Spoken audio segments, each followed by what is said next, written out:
তোমাদের সাথে ভিয়েতনামের অনেকগুলো ভিডিও শেয়ার করা বাকি, সময়ের অভাবে শেয়ার করতে পারছিলাম না, তাই মিনি ব্লগ করে শেয়ার করতে হচ্ছে। Hey everyone, welcome to my Vietnam series. So দিনটা ছিল ভিয়েতনামের সেকেন্ড ডে, আর তার আগের দিন আমরা ক্রুজে অনেক এনজয় করেছিলাম, আর ঘুমাতেও একটু লেট হয়েছিল, যা আমি তার আগের দিন মানে তার লাস্ট ব্লগে আমি শেয়ার করেছিলাম আর কি। সো ঘুম থেকে উঠে আগে স্নান সেরে ক্যাটেলে জল গরম বসিয়ে দিয়েছিলাম। জল গরম হতে হতে করে নিচ্ছিলাম এক এক করে স্কিন কেয়ার। তারপর জল গরম খেয়ে ভাবলাম একটু কফি খাই, যেহেতু সকালে চা পাবো না ওইখানে, যেরকমটা আমি রোজ বাড়িতে খাই আর কি। তো তাই ভাবলাম কফিটাই আগে খেয়ে নিই।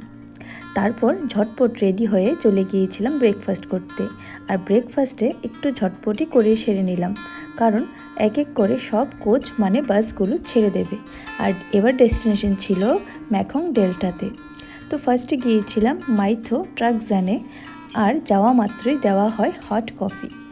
ট্রাকজান একটা কাইন্ড অফ টেক্সটাইল, এখানে ব্যাম্বো ফাইবারের অনেক কিছু ছিল, like clothing, activewear and bedding, আরও অনেক কিছু। তারপর এখান থেকে আমরা রওনা দিই অন্য একটি সুন্দর প্লেসে। কোথায় যাচ্ছি দেখাবো নেক্সট ব্লগে। টাটা।